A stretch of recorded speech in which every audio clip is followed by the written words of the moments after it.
protecting homes and businesses from the whims of nature, you need more than just quality materials. You require RiverLand Roofing. Licensed, insured, and certified, RiverLand Roofing offers not only the assurance of excellence, but a tailored approach to your unique structural needs and budget. To learn more about what RiverLand Roofing can do for you and the community, call them at 662-644-4297 or visit riverlandroofing.com. Hello again, everyone, and welcome inside, at least for me, Ben Garrett, the RiverLand Roofing Studios, New Albany branch. RiverLand Roofing for all your roofing needs. 662-644-4297, RiverLand Roofing, riverlandroofing.com. Bradley Sowell joins me, former Ole Miss offensive lineman, 8-year NFL vet. He's coming from one of the many mobile homes he sells down in Jackson. Hey, buddy. How you doing, man? I'm at Town & Country Homes of Meridian and coming at you live from the Camino, one of our good models here that we have. And it's awesome. How you doing, man? I'm not going to lie. When he got on there, I didn't realize where he said. I was just like, oh, you can't hide money. Those things are like fancy, dude. Like really fancy. Dude, the whole enigma of a trailer looking like an old tuna can is over. These things are really nice. I mean, they range from 75,000 all the way up to 500,000 plus. So, I mean, these things are like real homes now, man. They're extremely nice. We sell probably 30 a month between the two locations. I mean, the business is extremely booming in the home industry.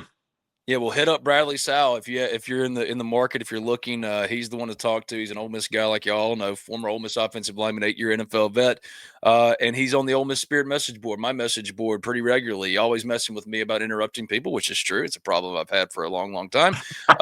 It's the Ole Miss Spirit, OleMissSpirit.com, and Field of On 3. Sign up today for just $1. We're talking to all things Ole Miss all the time. Tonight for Ole Miss basketball, the last game ever played in Smith Coliseum. And then on Saturday, it's Ole Miss, Florida. Brad, first and foremost, your greatest memory of the Tad Pad as we say goodbye here. Man, I think the Tad Pad, as a kid, we obviously came down quite a bit. But when I was in school, it was just something cool to do during the week. Walk over there, for a basketball game. Ole Miss was always hit or miss, but that place is, dude, that thing was old as all get out. But just for me, it's more so just college, walking over there from the dorms. My freshman year, that was kind of a cool thing I like to do. I went to all the games. I don't know, man. It's just where Ole Miss is now, though, that spot's so valuable, man. There needs to be something. It's wasted space right now. It needs to be something there. So crazy that's going to be gone. Right. I mean, I think about Clarence Sanders hitting the shot against Big Baby Davis off of a pass from Brian Smith to beat LSU. I think about Chris Warren absolutely taking over and beating Kentucky with big shot after big shot. Tirico against Memphis in the NIT. It was a dump. It's always been a dump, but it's always been our charming little dump. And yes, you can talk shit about it, but only we can really talk shit about it. It's got a chimney for no reason. It looks like a spaceship. It was terribly uncomfortable to sit in to watch a game, but when it got loud, man, it got pretty special. So yeah, goodbye to the old bird. They're going to be demolishing Smith Coliseum sooner rather than later, and the best of my understanding is it's going to be parking. And look, Ole Miss is absolutely busting at the seams. They need more parking and all those things. But an era of Ole Miss that was attached to me and Brad's childhoods coming up is going, man. And it's just that's a crazy, crazy thing to think, right? Yeah, no doubt, man. There's some great memories in there walking through those front doors. It just was so easy to get in and out. And then for me, like that's where we tailgated as a kid before they came in and kind of shut it all off, man. That little goalie right there, I caught more touchdowns than that goalie than anybody in Ole Miss history. I probably threw more than Jackson Dart over the years. That's where we played every single time, right there at the Smith Coliseum. My dad never wanted us to see the Grove growing up. We packed a cooler full of Blunny sandwiches, and hey, we walked right over those hills, over the tennis courts, and right up to the daggum stadium. So it's just crazy that's gonna be gone.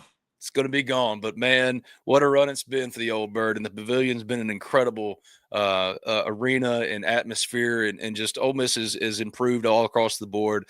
But the vestiges of a forgotten time are now starting to finally be taken out, if you will. And to lose the Tad Pad, it's crazy. We all knew it was coming. It was too expensive for a while to blow up because Ole Miss didn't have the money to pay $2 million to blow up that asbestos filled, Coliseum. But now Ole Miss but the business of Ole Miss is booming, and now the Tad Pad has to come down. And this is the last game tonight against Cal State Bakersfield. Ole Miss basketball in the Tad Pad. Rod Barnes will be honored. Led Ole Miss to the NCAA to the NCAA tournament, to the Sweet 16. He was the National Coach of the Year in 2001. So a special night. If you could come out, I'll be there. Come say hey. I can't not say goodbye to the old bird. And then tomorrow is Ole Miss, Florida. What do you think about Ole Miss, Florida, as we're now on the eve of only two remaining regular season games for Ole Miss football? I do think it's interesting that the line has dropped 4 points in the last day or so, which is always weird. I mean, I'm not a bettor, I'm not a sports bettor, but it is interesting to watch those things because there's always something up. So I don't know that we're only 12-point favorite now. The last I looked, I feel good about the game. I think they're talented enough to beat you if we mess around.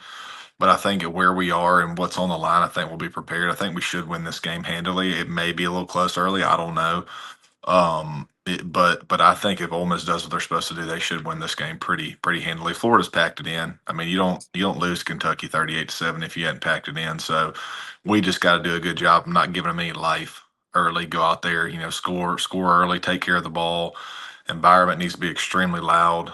I'm not worried about this game as nearly as much as I am the next two weeks. Ole Miss has 2 regular season games remaining. After Florida is a bye, and then it's at Mississippi State for the Egg Bowl to end things. That's going to be a tough challenge. I've been saying the same thing as you have. I mean, State, regardless of the record, man, they're playing better. They look like a better football team, and that they're on the right track, even if the results haven't been exactly what they want.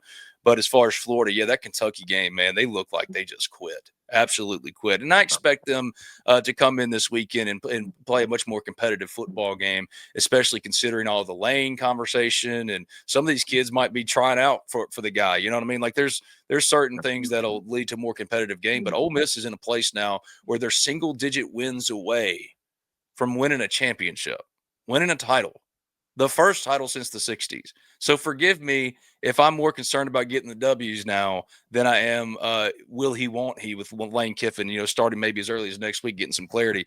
This team isn't being talked about enough for the incredible accomplishment it is. From last year when it was all in, playoff or bust, the last dance, go 9-3, Florida spoils it all after Kentucky spoiled it early. And this team with only 2 returning starters, what a story it is. And a Division II quarterback in Trinidad Chambliss from Ferris State. What a story it is that they are doing what last year's group couldn't do. And there's not a team you look at down the road, whether it be this weekend or in the playoffs. Maybe Ohio State's one of those teams that you look at, but there's not a team I don't think that this Ole Miss team can't beat.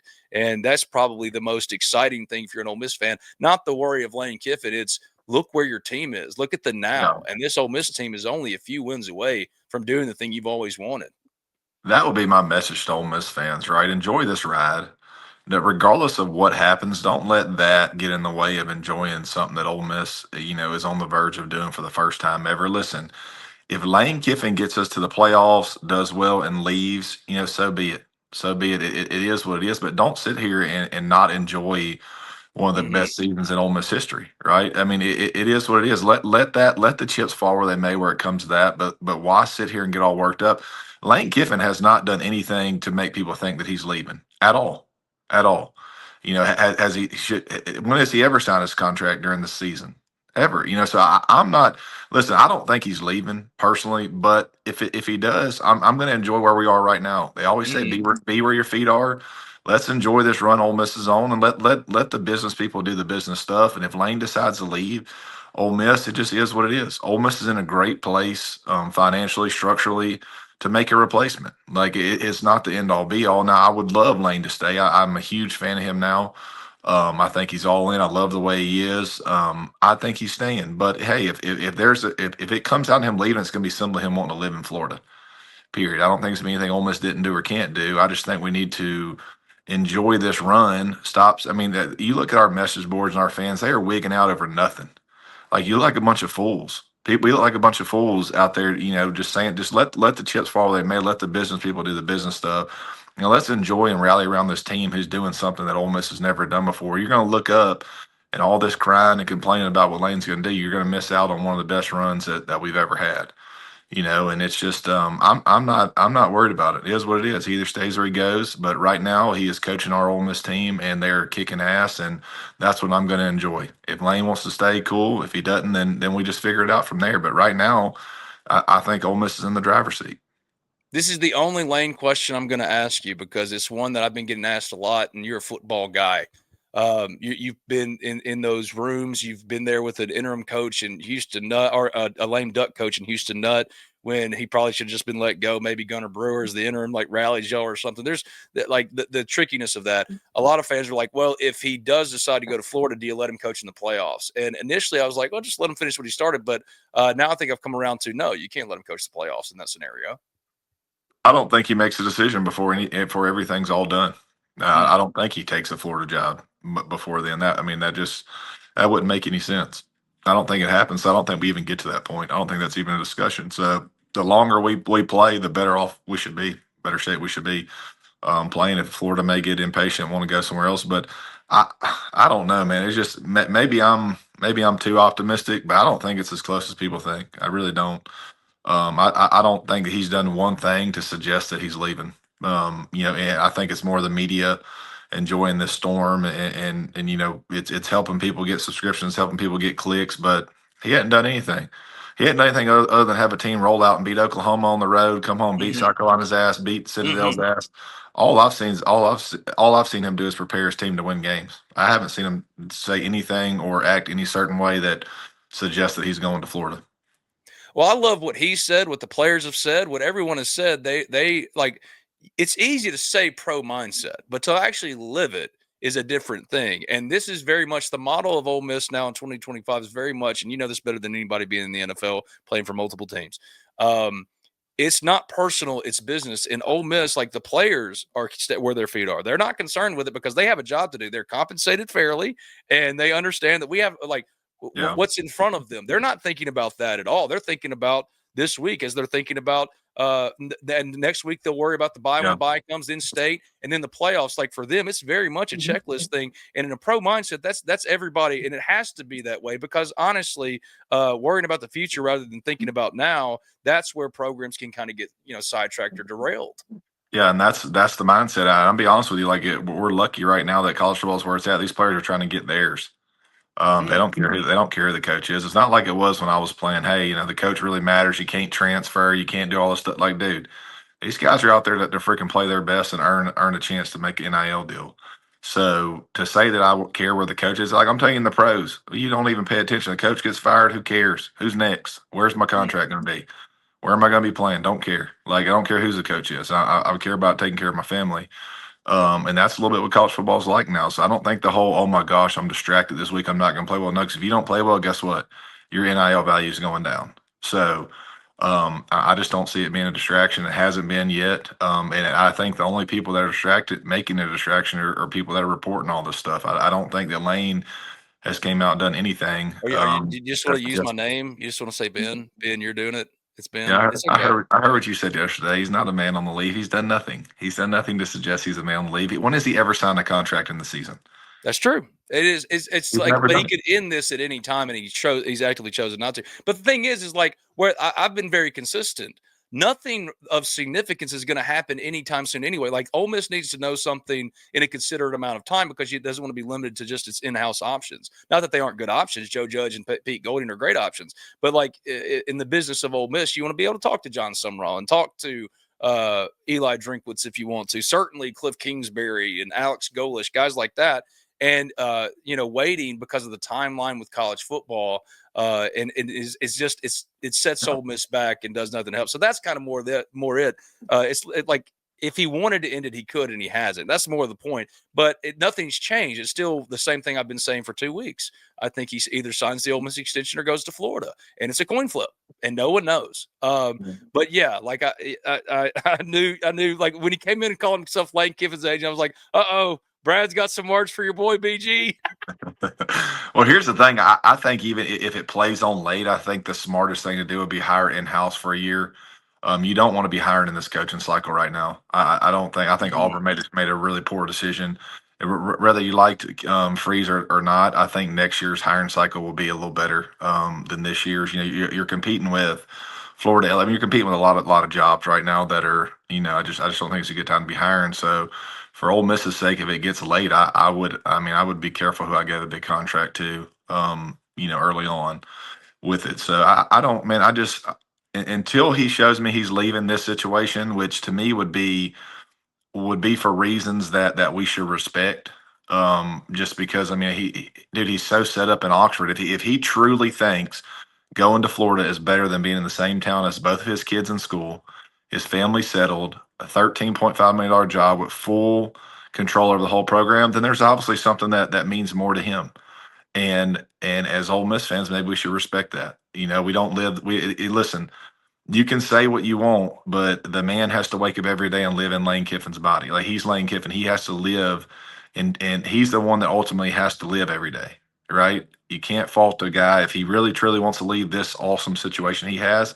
There's obviously something that's going to make him happier, mentally, whatever. So you got to respect that. A lot of people will make the decision for you from the outside of what looks cool, but they don't live inside you. They don't know what you go through daily. They don't know how you feel. So sometimes decisions don't make sense to the common fan, but it may make sense to him and his overall happiness and what he wants out of life. So Lane Kiffin's done nothing but do positive things for Ole Miss. So for us to be freaking out and all, I mean, listen, if he decides to go, then there's obviously something that means more to him. There's a long term happiness that he's searching for or whatever. But I don't see it happening. I just don't. I don't. I think he has a great situation. I think he's just doing what Lane Kiffin does, gets everybody riled up, keeps the attention on him, and is what it is. This is part of doing business with Lane Kiffin, and I'm good with it now. I used to get all mad. I'm like, man, I don't care. Let's enjoy a playoff run if he goes. Cool. Ole Miss is not your old Ole Miss. We got good out NIL. We can pay a coach, a gazillion dollars. We aren't just going to suddenly suck when Lane Kiffin leaves. It's not happening. It's too good of a job. If you're unhappy with or shopping your health insurance, call Drew Moak of USA Benefits Group today at 601-953-8449. That's Drew Moak of USA Benefits Group, 601-953-8449. Drew offers regular health, dental, vision, and Medicare supplement plans. He's an Ole Miss grad and services 35 different carriers and will make sure you're in the right place for you and your family. Call him today. Again, 601-953-8449. Visit him online at quoteswithdrew.com. We're sponsored here at Talk of Champions also by not just RiverLand Roofing, my guys, Billy Landis, riverlandroofing.com, but B&A Bank. B&A Bank is my hometown bank here in New Albany and also has a branch in Tupelo, emphasizes community involvement. I know them all, man. It's Carolyn, it's Whit, it's Bob, it's Mike. They're family, man. So if you're like me and have a hard time trusting people with financial decisions, B&A Bank is the place to you. Hit them up today at 662-534-8171, 662-534-8171. That's bnabank.com. All right, so break down the game for me then, because, yes, like the Florida that played Georgia and was leading Georgia in the fourth quarter a couple of weeks ago, like there's talent on this team. Jaden Baugh is a great running back. DJ Lagway, while he's had a really bad year, is a former 5-star and a parade All-American. And, man, Ole Miss just remembers the guy that absolutely carved them up last year. So how does kind of the game fall for you? Where does it get tricky for Ole Miss potentially? Or do you think this is one where if they just play their game, they dominate? What's the full breakdown? I think you got to control the legs of Lagway. Obviously, he runs a little bit. He can be decently athletic in there. I compare him a lot to South Carolina's quarterback, to be honest with you. Like, they're very similar type players. I think we probably have a plan similar to that. I think their running back, they do have a good running back. O-line's okay for them. I don't think it's their absolute strength. They've struggled at times this year as well. And then for us, they're going to have talent on defense. I say it all the time, man. You can go play an Auburn team that's 5-5, an LSU team that's 4-4. They are going to look like first rounders across the board. Mm-hmm. So one of those things, man. Don't get out there and underestimate or get behind the sticks or not score early and let them be playing catch up. These aren't the type of teams you want to play catch up against. I just think that we got to get out there early and be efficient on offense, run the ball, take care of it. We're going to be at home. I think we were the better team last year. I think we controlled that game up until the very, very end. End up losing. So it's just going to be a matter of us doing. I don't think this team is super pumped about going on the road and they're 3 and whatever. Like, their coach is gone. Like, it's just one of them things you don't want to give them life and turn around and be playing them into the fourth quarter. if we go out there, play like we're supposed to, I think you look at, I think it's gonna be very similar to the South Carolina game, if not a little worse. Well, I wanted to bring this up because I don't feel like it's been talked about enough. Like Kiwan Lacy is one touchdown rush away from Mm-hmm. breaking Quinshawn Judkins' record, and that's by itself an incredible Please do. accomplishment and a testament to Kiwan. What a great player he's been. I think he's second in the country in the missed tackles, 1,000-yard rusher. I mean, he's been everything and more almost could have wanted or expected, especially coming off of last year when their number one problem was not playing Ulysses Bentley or just not having a running back that they trusted. But push like paving the way for Lacy is an offensive line that was a concern. It's had its ups and downs. It's had its criticisms of the last couple of years. The same starting five for all but 2 games this year. They've stayed healthy, and buddy, that group up front is as important, if not more so, to Ole Miss's playoff standing than any other position group. Yeah. What have you seen as far as improvement from that group, and kind of how they're the ones driving this thing, man? They've done a tremendous job of really like coming on and being one of the league's better units. Yeah, I think the group is definitely, I think staying healthy has been a big thing for them. But I think that the biggest overall takeaway from this year is how balanced we are as a team, right? You can't, the fact that we can run the ball, throw the ball, and the quarterback can run, it is very challenging for a defense. So I think that, the teams are trying to play like a bend but don't break defense on us, which is helping out big time. Whereas in the past, hell, we couldn't run the ball, so now they know what to do, or hell, we couldn't throw it very well or whatever. But we're so balanced with Trinidad and all around. I think it's just ultimately helping the O line out. Whereas in the past, I don't think we had this amount of balance. And then like Lacy, man, Lacy's just a damn good running back. Like he breaks tackles, he It's runs really hard. good. We haven't had a running back, and this is even including Juckins did it his first year, but second year he didn't. That is breaking glass the way Lacy is, man. This dude will hit it and roll. And when he gets going, son, he is gone. Like he's got breakaway speed. He's very, very physical. He's one of them running backs that you block for that, all you gotta do is give him a little bit of space. Just give him a little bit. He will make you right, is what we used to say, man. You run, especially when you have a really good one.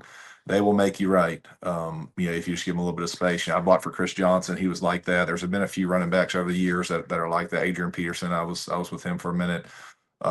They just break glass, man. They're really good ball players. And he's just that guy. He can make you right on a lot of stuff.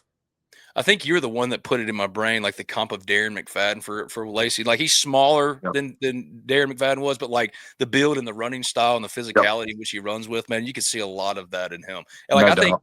yeah, he's not draft eligible yet, but like if you look at this Ole Miss roster, because a lot of this Ole Miss roster, most of it even could return next year. It's pretty bought and paid for. If you want to talk about in-house options and they pillow that, I mean, if you kept the same offensive coordinator and the defensive coordinator is Brian Brown and your head coach is Pete Golding and everything else stays in place, including your GM, and you've already bought and paid for a roster that's gone to the playoffs this year, maybe the path of least resistance to continuing to be good would be that way, but Ole Miss doesn't want to limit itself. But yeah, I mean, this Kiwan Lacy to me is ready-made for the NFL. Who are some other NFL guys? Daquan Wright is one that really jump out to you because that's the one thing that has been so incredible about this group.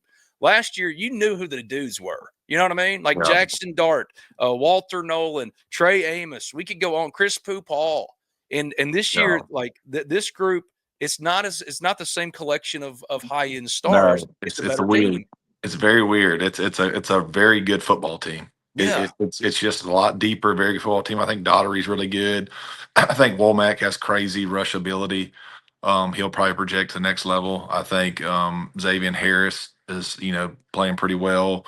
I mean, it's a weird deal on this team. There isn't anybody you look at and it's like, oh man, he's a stud, or like he's He's the the best player superstar. ever. I mean, It's Lacy. just a bunch of really good football players on the same team. It's almost, I mean, it's hard to compare. I mean, it happens in the NFL all the time. It happens in the NBA. A bunch of players you really don't know, but they just play really good together. That's this team. Obviously guys will emerge as we go, but I don't think there's any just crazy high draft picks on this team. I don't. I don't Even either. like even Lacy will be. I mean, Lacy could potentially be a first rounder. I'd have to see how he runs his 40 and all that, but I mean, there's not a crazy first round pick or even second round pick on this team. There's not, and I mean, there's a lot of middle round guys, and you have like like Ole Miss could clean up in rounds 3 through 5. You know what I Oh mean? yeah, Like a lot of Jordan Watkinses, like Dejon Stribling, he's going to be at the next level. Harrison Wallace, he's going to get a try at the next level, but it's not like these are top end guys. Like Trey Harris was a top 2 rounder, top 3 rounder. Princely Umanmielen the same. The difference is this group is a collection of really good players, even if and they're all blended together in a way that last year they just couldn't figure that part of it out. It kind of makes me wonder on the structure of this. Like, are you better off spending okay money on, call it 20 really good ball players, or spending high end money on 8 superstars?